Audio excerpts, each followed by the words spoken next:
Oke, sekarang kita coba praktek perintah SQL dasar yang DDL dulu ya.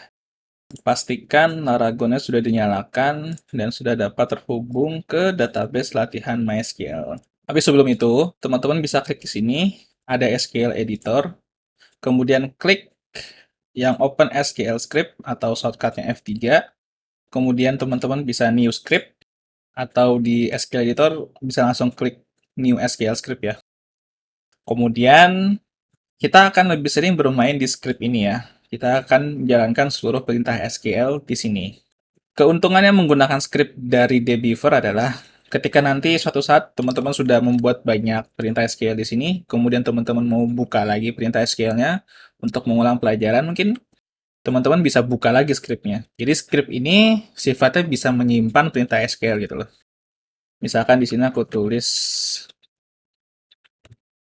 hello world gitu ya.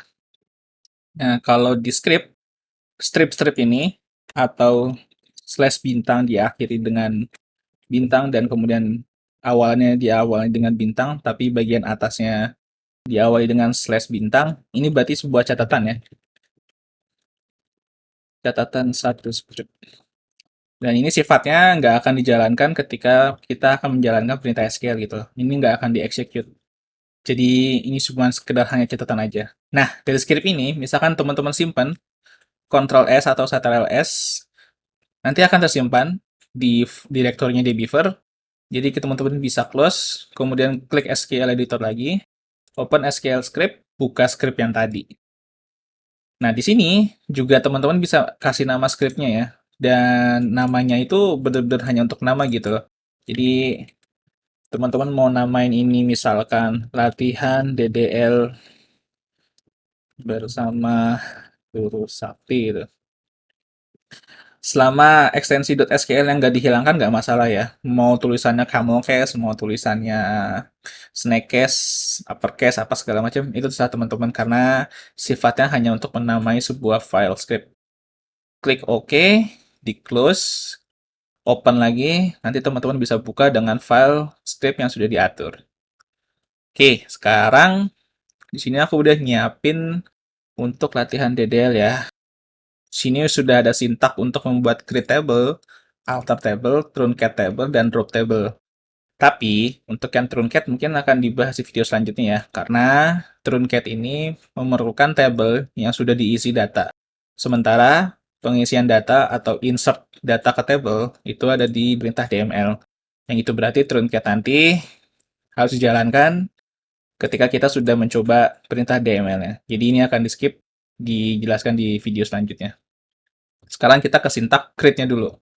Di sini sudah ada create table, nama table, kemudian diawali dengan kurung, kemudian di dalam kurung kita deklarasikan di dalam table itu mau ada kolom apa aja nih. Jadi yang pertama itu kolom name-nya atau nama kolomnya apa, kemudian jenis kolomnya. Jadi jenis kolom ini tipe datanya apa nih, kemudian constraint untuk kolom tersebut. Sekarang kita coba dulu ya. Jadi di sini kita buat create table. Misalkan kita bikin tabel mahasiswa ya. Kemudian kurung diakhiri dengan titik koma.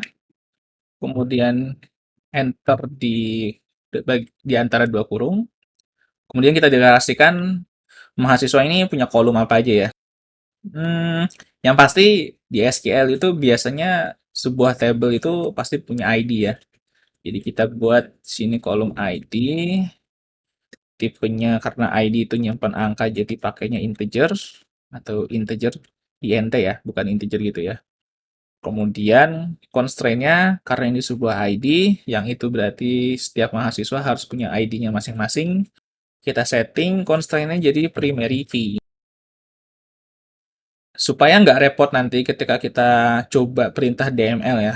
Kita insert data supaya ID ini selalu terupdate. Ketika ada data mahasiswa yang baru ditambah, dia akan langsung menggunakan ID yang paling terakhir dari jumlah data yang ada di mahasiswa itu. Jadi kita nggak setiap kali mau nambah mahasiswa nih, kita nggak perlu ngecek nih ID yang paling terakhir berapa ya. Jadi supaya otomatis terupdate, kita tambahin constraint auto increment. Jadi Setiap kali kita insert data baru, dia akan selalu mengambil ID yang paling terakhir. Jadi sifatnya ID akan selalu berbeda-beda. Kemudian namanya tabel mahasiswa pasti ada nama lengkap ya, karena itu untuk data mahasiswa gitu loh. Karena nama lengkap ini untuk menyimpan string, berarti kita gunakan varchar ya. Dengan kapasitas 64 karakter cukup lah. Oke, selesai. Sebenarnya begini aja udah bisa nih buat bikin tabel mahasiswa. Tapi, kita perlu perhatikan juga kolom mana aja yang harus diisi dan nggak harus diisi. Untuk ID, karena di sini sudah primary key, itu berarti sudah pasti kolom ID itu tidak boleh kosong. Nama lengkap di sini, karena bukan primary key, itu berarti ketika kita membuat table dan kita tidak mendeklarasikan constraint khusus seperti primary key, itu berarti nama lengkap kolomnya boleh dikosongkan atau datanya nullable. Nah, kalau kita lihat dari strukturnya, kan nggak mungkin ya data mahasiswa itu nama lengkapnya nggak ada atau kosong. Pasti ada kan ya. Jadi, kita harus deklarasikan constraint not null di sini. Untuk primary key nggak perlu deklarasikan not null lagi, karena dia sudah primary key, sudah include aturan not null di constraint primary key ini. Jadi sudah pasti ID nggak boleh kosong. Nah, untuk menjalankan perintah SQL-nya, teman-teman bisa klik tombol oranye ini ya, atau shortcut-nya Ctrl Enter atau Ctrl Enter. Teman-teman klik, nanti akan jalan. Di sini result-nya udah keluar ya. Eh, nggak ada error di sini, dan hanya ada statistik ya untuk menampilkan hasil dari query yang sudah kita jalankan. Sekarang kita coba di sini ke database, diklik drop-down-nya, kemudian ada latihan MySQL, kemudian di table, diklik lagi drop-down-nya ya. Tapi di sini tabelnya belum ada ya. Jadi teman-teman harus selalu di-refresh dbehavior-nya ketika selesai menjalankan perintah SQL supaya tampilannya di database navigator atau di dbehavior-nya itu terupdate. Teman-teman bisa pencet F5 ya. Sama kayak di browser lah untuk refresh F5. Nah, nanti tabel mahasiswa muncul di sini. Nah, itu berarti tabel mahasiswa sudah berhasil dibuat. Nah, di sini teman-teman ada tab properties, data, dan AR diagram. Terus sekarang mungkin kita hanya akan pakai properties dan data ya. Untuk diagram, ini hanya diagram biasa aja sih, dan mungkin akan lebih berguna ketika nanti kita sudah belajar relasi table. Yang sekarang fokus ke properties sama datanya dulu. Di properties ini, teman-teman bisa lihat keterangan dari setiap kolom, kemudian constraint. Di dalam tabel ini constraint-nya ada apa aja. Di sini hanya ada primary ya. Owner-nya mahasiswa, tipenya primary key, kemudian di sini ada button drop-down-nya. Mana aja nih kolom yang dijadikan primary key, di sini ada ID. Kemudian foreign key, kemudian reference, trigger, indexes, statistik, DDL, dan virtual. Ini untuk DDL ini, kita bisa lihat kembali perintah yang dilakukan untuk menggenerate atau membuat tabel ini. Jadi setiap kali kita menjalankan perintah SQL, DDL ini akan selalu terupdate, khususnya yang berkaitan dengan DDL. Jadi kalau setiap kali melakukan edit table atau membuat table atau menambah kolom table, ini akan selalu bertambah. Kalau tidak salah seperti itu fitur DDL ya. Untuk yang lainnya bisa dihiraukan dulu, tapi yang jelas yang mungkin di bagian tab properties yang akan kita sering gunakan adalah kolom, constraint, dan DDL. Sekarang kita kembali ke script DDL. Nah, selain syntax read yang pertama, ada juga syntax read table yang mendeklarasikan constraint key di bagian akhir setelah mendeklarasikan seluruh kolom yang mau kita buat di table itu. Sekarang kita coba ya. Misalnya kita mau bikin table namanya table dosen. Jadi isinya hanya untuk table dosen ya. Kurung, di bagian kurungnya kita enter, kemudian kita kasih titik koma di akhir. Sekarang kita deklarasikan kolomnya. Yang pertama pasti ID juga ya. Kita samakan dulu. Karena constraint key-nya mau kita deklarasikan di akhir, itu berarti kita nggak perlu tulis primary key di sini. Langsung ke auto increment aja. Kemudian nama lengkap, varchar, Lupa juga ya, dibikin not null juga, karena nggak mungkin nama lengkap dosen itu kosong. Kemudian execute SQL-nya. Oh, ada error nih. Oh, sorry. Aku malah lupa ya. Padahal aku mau contohin constraint-nya dikasihkan di akhir malah nggak ditulis. Sorry, sorry. Oke, sekarang ya ini contoh errornya ya teman-teman. Kalau misalkan teman-teman salah membuat perintah SQL atau membuat query, nanti errornya kurang lebih akan seperti ini. Sekarang kita coba deklarasikan constraint key-nya ya. Di sini kita kasih constraint primary key, nama kolom yang mau kita kasih primary key. Karena ID di sini yang mau kita kasih primary key, kita tulis di sini dalam kurung ID. Seperti itu sintaknya teman-teman. Kemudian tinggal execute, errornya hilang, statistiknya keluar, refresh database-nya, table dosen keluar. Sekarang kita lanjut ke bagian alter. Oh ya, sekedar informasi tambahan ya teman-teman. Di dalam script, perintah yang dijalankan hanyalah perintah yang dimulai dari awal dan diakhiri dengan titik koma. Jadi, seandainya kita mendeklarasikan dua perintah di sini dan di sini, yang tereksekusi hanya satu. Karena itu sudah diatur sama scriptnya, hanya menjalankan satu blok query saja. Jadi, nggak akan mengganggu ke query lainnya. Seandainya kita membuat query lebih satu di dalam script. Jadi, teman-teman nggak perlu khawatir. Atau, teman-teman juga bisa, seandainya nggak sengaja kesenggol nih, jadi ada dua query yang jalan. Teman-teman bisa blok query-nya yang mau hanya dijalankan, kemudian execute. Misalnya tabel mahasiswa dihapus dulu ya. Yes. Kemudian blok begini, kemudian teman-teman execute. Itu juga bisa. Nantinya ke execute hanya satu query ini saja. Refresh lagi, tabel mahasiswanya muncul. Oke, lanjut kita alter. Sekarang, bisa aja suatu saat kita mendeklarasikan sebuah table atau setelah kita sudah mendeklarasikan sebuah table atau membuat sebuah table, di masa depan nanti ada perubahan atau penambahan struktur kolom pada table tersebut. Itulah kenapa ada perintah alter untuk menanggulangi masalah itu. Itulah kenapa ada perintah alter un Itulah kenapa ada perintah alter untuk memenuhi kebutuhan tersebut. Sekarang, tabel mahasiswa kolomnya itu hanya ada ID dan nama lengkap. Teman-teman, kalau misalkan ini untuk tabel mahasiswa beneran kayaknya kurang lengkap ya. Kita coba tambahin dua lagi yang penting deh, supaya mahasiswa nanti bisa kita hubungi ketika kita sudah masukkan datanya. Sekarang kita coba misalkan di tabel mahasiswa ini kita tambahin kolom nomor handphone sama email deh ya. Kita coba di sini sintaknya untuk nambah kolom sudah ada ya di sini ya. Yang baris pertama ini. Jadi kita coba sintaknya seperti ini. Alter table, nama tabelnya apa? Karena di sini tabel mahasiswa yang mau kita ubah, jadi kita ketik mahasiswa di sini, kemudian spasi.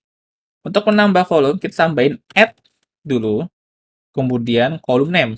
Kolom name baru yang mau kita tambahin itu nomor handphone ya. Berarti kita tulis di sini nomor handphone. Kemudian tipe datanya, karena ini nomor handphone dan biasanya dimulai dari angka 0, kita gunakan varchar ya. Kita tulis di sini 20 digit deh. Jadi ini tabel aman untuk mungkin 10 atau 20 tahun ke depan lah. Kemudian constraint-nya, karena ini nomor handphone ya, nomor handphone kayaknya boleh ya dikosongin. Karena yang lebih penting itu sebenarnya untuk mahasiswa email ya. Atau jangan deh, nomor handphonenya kita bikin wajibin aja deh. Jadi di sini kita tulis not null. Karena nanti kalau misalkan mahasiswa belum punya email kampus, repot juga. Nggak mungkin kan mereka mau pakai email pribadi. Sekarang diakhiri dengan titik koma. Kemudian ctrl enter untuk execute. Oh, ada error. Alter table latihan MySQL mahasiswa not exist. Oh, ini tabelnya ternyata salah. Mahasiswa, bukan mahasiswa ya. Ya udah, ini kita coba ke mahasiswa dulu. Kemudian execute. Oke, udah jalan ya. Sekarang kita coba rename tabelnya dulu kali ya.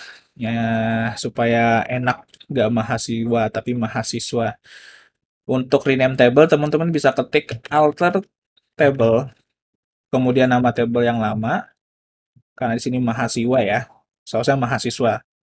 Kita tambahin di sini rename to mahasiswa. Diakhiri dengan titik koma, ctrl enter untuk execute. Oke. Sekarang ke database, refresh, sudah jadi mahasiswa. Diklik lagi supaya tab mahasiswanya kebuka. Jadi ya, sudah benar yang mahasiswa. Kemudian tadi kita mau tambah kolom email ya, mahasiswa lagi. Sekarang udah dibenerin. Add email. Kemudian tipe datanya varchar. Untuk email nggak mungkin 20 dong. 128 deh ya. Karena biasanya email itu ada domainnya. Jadi biasanya nama lengkap, misalkan turusakti@gmail.com. Jadi kita buat 128 aja nggak apa-apa. Karena mahasiswa itu ketika daftar belum tentu langsung dapat email ya. Sepengalamanku sih kalau di kantor begitu, nggak langsung dapat email. Aku belum pernah kuliah sih. Jadi kita bikin nullable aja ya. Di sini kita tambahin default null. Nah, sebetulnya nggak perlu default itu juga nggak apa-apa. Mau dikosongin begini juga nggak apa-apa. Tapi untuk memperjelas bahwa table ini adalah nullable, teman-teman boleh tambahin default null. Tapi bisa juga dikosongkan aja. Jadi terserah lah mau pilih yang mana. Kemudian kita execute. Oke, sekarang klik tab mahasiswanya, refresh, sudah ada ya tabel email. Sekarang kita lanjut lagi, misalnya ternyata tabel nomor handphone nggak mau kita pakai nih. Mau kita buang aja nih tabel nomor handphone. Bisa juga kayak begitu. Tinggal alter table, nama tabelnya apa, kemudian drop kolom, nama kolom yang mau kita hapus ini apa. Misalnya email. Bisa aja kita langsung drop. Execute, kembali ke tab mahasiswa, refresh, kolom email hilang. Kita juga bisa ganti misalkan dari email, maksudnya dari nomor handphone ke no handphone misalnya. Kita coba ya. Kita ganti nama kolom. Jadi di sini alter table mahasiswa, rename kolom, kemudian nama tabel yang lama apa, sini nomor handphone, misalkan kita ganti, kita singkat jadi nomor HP. Akhiri dengan titik koma, execute, kembali ke tabel mahasiswa, refresh, berubah ya, jadi nomor HP. Gampang ya. Sekarang mungkin kita coba buang ID-nya ya. Nah, katakanlah nggak sengaja nih, kita ngedrop kolom ID gitu, nggak sengaja gitu ya. Tapi mudah-mudahan itu nggak terjadi ya teman-teman, karena bahaya sekali kalau datanya sudah keisi, kemudian kita nggak sengaja ngedrop satu tabel yang penting, itu berbahaya sekali sih. Drop kolom, misalkan drop kolom ID. Akhirnya dengan koma, execute, ke drop ya, kolom ID hilang. Sekarang kita coba tambah lagi ya kolom ID-nya. Jadi tinggal ketik aja alter table ID. Oh, sorry. Alter table, nama tabelnya dulu ya. Siswa, add ID. Kemudian tipenya integer.